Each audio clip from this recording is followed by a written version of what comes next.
আসসালামু আলাইকুম রহমতুল্লাহ। প্রিয় মুসলিম ভাই ও বোন, আপনাদের প্রতি আন্তরিক মোবারক। শুকরিয়া আদায় করি মহান রবের, যিনি আমাকে এখানে বলার এবং আপনাদেরকে শোনার তৌফিক দান করছেন।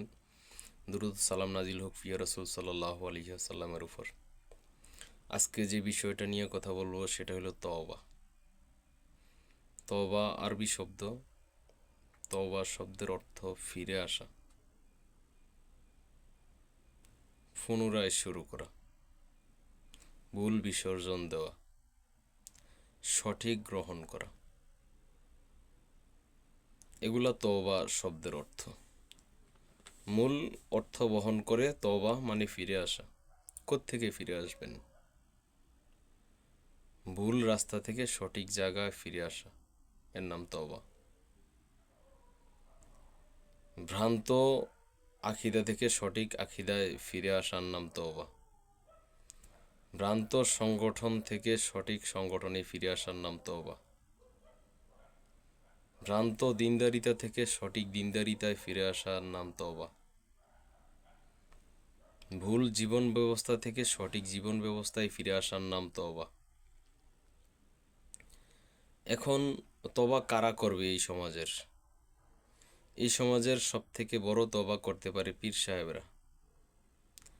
যেমন চরমনাইয়ের পীর সাহেবের যে বইগুলো আছে, যেগুলো ওনাদের বাবা পীর দাদা পীর লিখে গেছেন, বা ওনাদের বক্তব্যগুলো সংকলন করা হয়েছে বই আকারে, বেদে মারফত, মওয়াজে সাকিয়া, মওয়াজে কারিমিয়া, আশেক মাসুক, এই জাতীয় যে ইশকে এলাহি, এই জাতীয় কিতাবগুলা, আমি ওনাদের যতগুলা কিতাব পড়ছি তাতে 68টা শিরক আছে।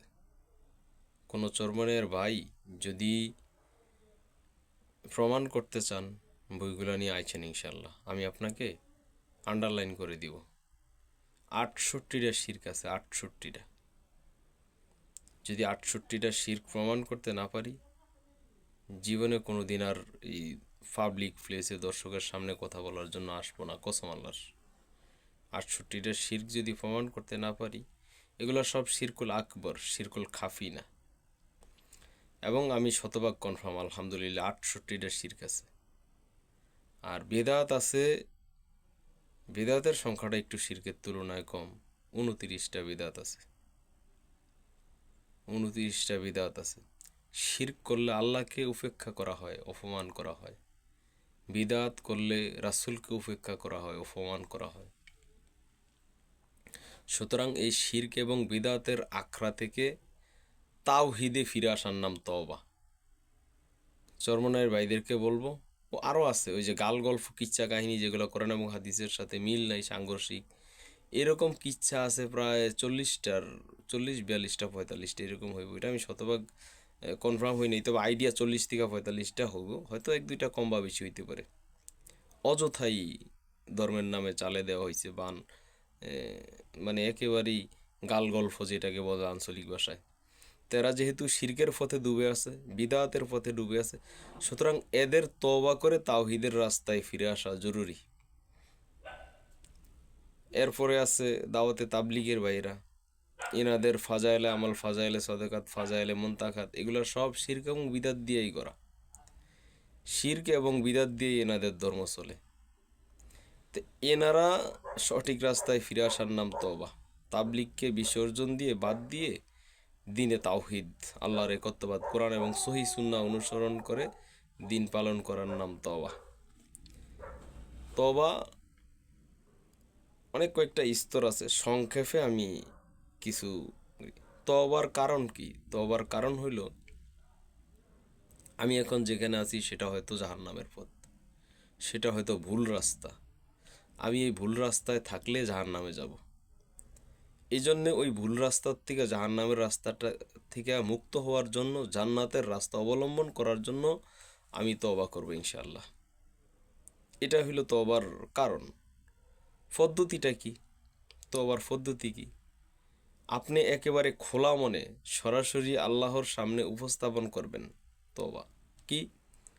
আল্লাহ, আমি অতীতে এই পাপটা করছি, এইরকম জেনা আমার সাথে হইছে, আল্লাহ এই রকম মানুষের উপর জুলুম আমার দেওয়া হয়েছে, এই রকম মানুষের প্রতি বেইনসাফ আমার দেওয়া হয়েছে। আল্লাহ, আমি অনুতপ্ত সহকারে বলছি, আল্লাহ, যত অতীতের পাপ আছে সব পাপের জন্য তোমার কাছে অনুতপ্ত সহকারে বলছি, ওগুলো আমি ভুল করছি, অপরাধ করছি। শয়তানের ধোকায় হোক, আমার নফসের ধোকায় হোক, আত্মপ্রবঞ্চনায় পইরা হোক, ওই ভুলগুলো আমার হয়ে গেছে আল্লাহ। আমি এই জন্য অনুতপ্ত। আপনি আমারে ওই ভুলের জন্য ক্ষমা করে দেন, এবং ভবিষ্যতে এই ধরনের কোনো পাপ আমি করব না। আপনাকে তিক্ত ওয়াদা দিলাম আল্লাহ, একনিষ্ঠ ওয়াদা, খাঁটি ওয়াদা আমি আপনার সাথে করতেছি। ওই পাপ আমি আর কোনো দিন করব না। আপনি আমাকে ওই পাপ থেকে মুক্ত থাকার তৌফিক দিয়া দেন। পূর্বের পাপের জন্য আল্লাহ আমাকে ক্ষমা করেন। এটার নাম হইল তওবা। কিন্তু আল্লাহ, আমি ওটি সব ভুল করছি, আল্লাহ আপনি আমার মাফ করে দেন, আমি তওবা করলাম, ভুল করছি, এইরও তওবা আল্লাহ কবুল করবে না। একরেট আনা লাগবো, সব একসাথে করা লাগবো যে আল্লাহ, ওইটা আমি অপরাধ করছি, আমি অনুতপ্ত, আপনার কাছে ক্ষমা চাই, এবং ভবিষ্যতে আমি এই অপরাধ আর করবো না। আমি আপনার সাথে ওয়াদাবদ্ধ হলাম যে আমি ওই পাপ আর করবো না, এই জন্য আপনি আমাকে ক্ষমা করেন। এটার নাম তওবা।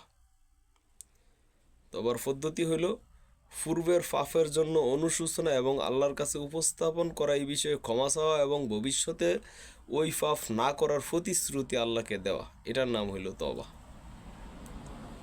সুতরাং যে সকল ভুলে আছেন, আমিও থাকতে পারি, কোনো ভাই আমার যারা শ্রোতা আছেন, যারা আমাকে দেখেন, ফলো করেন, অনুরোধ জানাই, গালি দিয়েন না। আমি তো আপনাকে গালি দিই না। আমি যদি আপনাকে গালিও দিই আল্লাহর সন্তুষ্টির জন্য, গালি তো ওই রকম গালি যেটা মানে আপনার সংশোধনের জন্য জরুরি, ওই রকম গালি দিই। এমনি ওই ফাঁসে কি শব্দ উচ্চারণ করে আপনাকে গালি দিব, অতটা নির্বোধ এখনো হই নাই। তা আপনারা আমাকে অনেকে গালি দেন, আমার কমেন্ট বক্সে ঘুরে আসলেই বোঝা যায় যে আপনারা আমার কতটুকু মহব্বত করে গালি দেন। আর যদি আপনি আল্লাহর কাছে জবাব দিতে পারেন এই গালির, আমার কোনো সমস্যা নেই, আপনি আরও বেশি করে গালি দেন। যদি আমাকে গালি দিয়ে আপনি জান্নাত পান তো গালি দেন, দিনরাত গালি দেন, কোনো সমস্যা নেই। কিন্তু আমাকে গালি দেওয়ার কারণে যদি আপনার জান্নাত নষ্ট হয়ে যায়, তাহলে অনুরোধ করি আপনি আমাকে গালি দিয়েন না। আর আমারে কত গালি দিবেন? জেলখানার পিটাই যেন যখন আমাদেরকে স্তব্ধ করে দিতে পারে নাই, তা আপনাদের 2-4টা গালি আমাদেরকে স্তব্ধ করতে পারবে, এটা আমি বিশ্বাস করি না। তো আপনি একটু আপনার ভুলের জন্য আল্লাহর কাছে তওবা করেন। আর ওই যে তওবা তো নসুয়ার কিচ্ছা যে শুনাইছে, ওই আহওয়াল মার্কা, বলদ মার্কা আলেমরা, ওগুলো বুয়া, ওইসব নসুহার কিচ্ছা নাই, এগুলো ওদের কিতাবে আছে। আমালাই নীলাল বালাদ।